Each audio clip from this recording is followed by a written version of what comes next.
wasiir ku-xigeenka wasaaradda horumarinta maaliyadda oo weheliyaan agaasimaha cashuuraha bariga iyo ku-xigeenkiisa ayaa kormeer ku soo maray waaxaha cashuuraha maaliyadda ee shanta degmo ee caasimadda Hargeysa iyagoona soo indheeyay sida ay u socdaan shaqada cashuur qabadka ee waaxaha cashuuraha ee caasimadda Hargeysa waxaana ay warbixin ka dhageysteen mas'uuliyiinta waaxaha cashuuraha ee caasimadda ugu horreyn waxa halkaasi ka hadlay agaasima ku-xigeenka cashuuraha bariga Khadar Maxamed Maxamuud ayaa ka waramay ujeedada kormeerkoogani waxaan la socodsiinay horta wasiir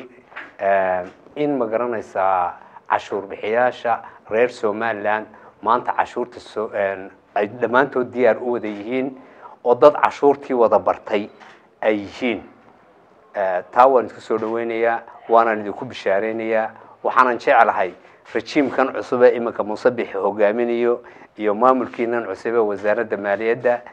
wasiirka iyo wasiir ku-xigeenkaba iyo agaasimaha cusubba waxaan rajaynayaa idina inaa halkii aan wadnay kor uga sii qaadi doontaan Maxamed Xasan Saleebaan agaasimaha cashuuraha bariga ee wasaaradda maaliyadda ayaa isaguna bulshada ku booriyay inay soo bixiyaan cashuuraha ku baaqday ujeedadaynu halkan u nimi waa laba arrimood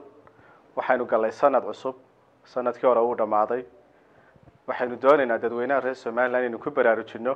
inay gaadhay waqtigii cashuur bixinta dhamaan cashuurihii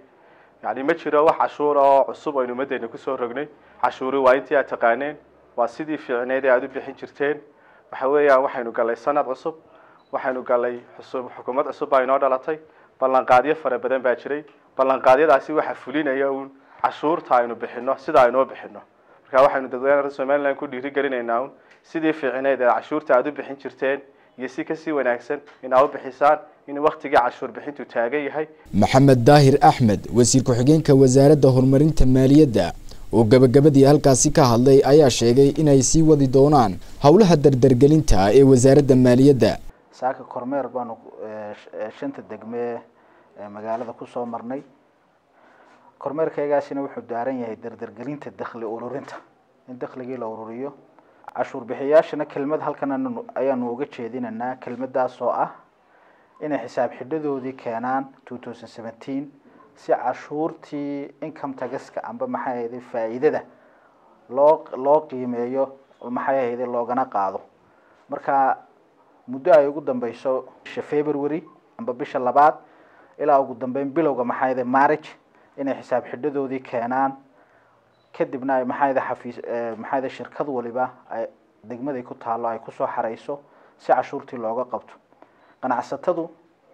cashuurta profit income taxka amba cashuurta maxay faa'iidada ta maxay mushaaraadka ku dhacday payroll taxka leeyahay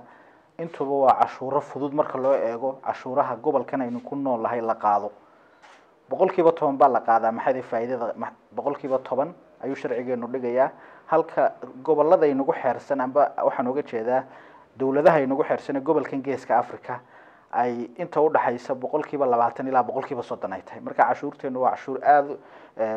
rate-ka amba maxay xaddiga laga qaadaa waa xaddi aad u yar ayna u baahan tahay in xaddiga yar aan la habsaamin waliba maxay qanacsatada waaweyn inay cashuurta iska bixiyaan profit income taxka leeyahay afkeenana lagu yiraahdo cashuurta macaashka sanadkiiba mar la xisaabiyo Xamse Qurbaani iyo Cabdiraxmaan Casariye telefishinka qaranka Soomaaliland magaalada Hargeysa